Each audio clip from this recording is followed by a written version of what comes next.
In a dimly lit room, surrounded by scattered books, a young prince leans over pages filled with Latin, Greek, Arabic, and Persian. The palace sleeps, but he does not. By the faint glow of a candle, he studies the rise and fall of empires, the strategies of ancient generals, and the geography of distant lands. Outside, the world continues as always, but inside this room, a different world is forming.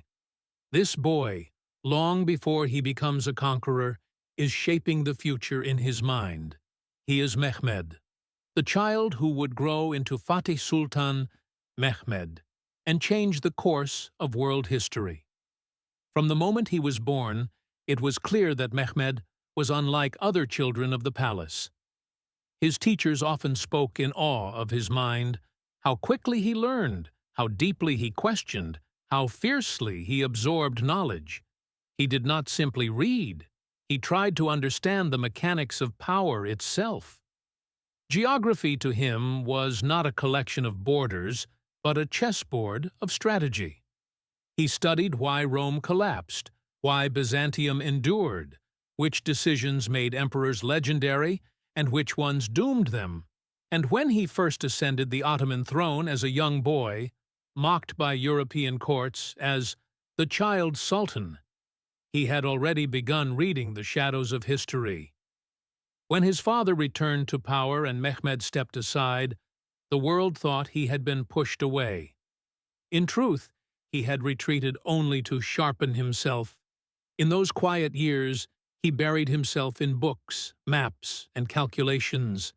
Historians often say, Mehmed began planning the conquest of Constantinople long before he sat again on the throne. Late at night, he would sketch the walls of the city, mark its weak points, and analyze its defenses. Constantinople was not just a goal, it was an obsession woven into the fabric of his identity. The phrase attributed to him, "Either I will conquer Istanbul, or Istanbul will conquer me," was not bravado. It was destiny. By the time 1453 approached, Mehmed was no longer the young prince underestimated by European kings. He had become one of the most formidable strategic minds of his era. The preparations for the siege were monumental. He had the largest cannons of the age forged, massive engines capable of shaking the world. He ordered the construction of the Rumeli fortress in a record-breaking 4 months, securing total control of the Bosphorus. And when the siege began, every move he made felt like the calculated strike of a grandmaster. When the massive chain in the Golden Horn blocked the Ottoman fleet, everyone assumed the siege had met its limit. But Mehmed did the unthinkable. He ordered his ships to be transported over land. By night, on greased wooden platforms, dozens of ships slid silently over the hills and down into the Golden Horn. At dawn, the Byzantines awoke to a sight they believed impossible: the Ottoman navy inside their protected harbor. On May 29, 1453, Constantinople fell. As Mehmed entered Hagia Sophia, he did not merely walk into a conquered city.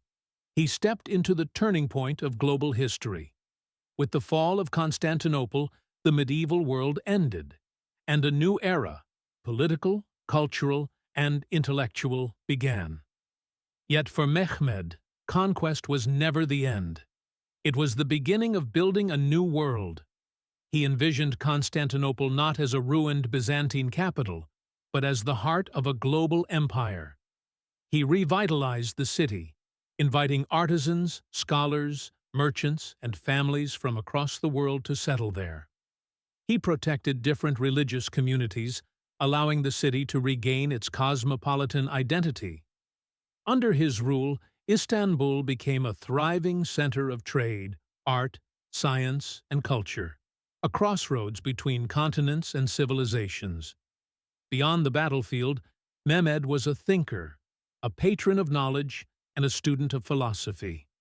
He welcomed astronomers, mathematicians, and scholars from both East and West. He invited Ali Kushji, one of the greatest astronomers of his time, to his court. He brought Italian Renaissance painters like Bellini to Istanbul, blending the artistic traditions of Europe and the Islamic world. His library was filled with works in multiple languages, books on engineering, politics, astronomy, and philosophy. He personally took part in intellectual debates, solved mathematical problems, and examined architectural plans with the precision of a trained engineer. Throughout his reign, his ambition stretched far beyond the borders of his empire. He expanded Ottoman territory across the Balkans, Anatolia, and the Black Sea. He envisioned the Black Sea as an Ottoman lake, and succeeded. And perhaps the most intriguing part of his legacy is the campaign he prepared late in life. A mysterious expedition cut short by his sudden death in 1481. Some historians believe he was preparing to invade Italy. Others argue he planned to strike Rhodos or Egypt. The destination remains unknown, but the scale of his ambition is unmistakable. What is certain is that his death marked the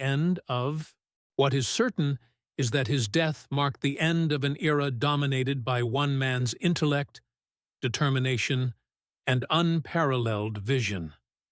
Fatih Sultan Mehmed left behind more than conquered cities. He left behind a new way of seeing the world, through the lens of knowledge, power, and cultural fusion. He was not merely a ruler of armies, but a ruler of ideas, not merely a conqueror of walls, but a conqueror of minds. Not just the Sultan who took Constantinople, but the architect of a new age. And when we look back at the morning of May 29th, we realize something remarkable. The transformation that reshaped the world began years earlier, with a curious boy reading by candlelight, imagining a different future, and then building it.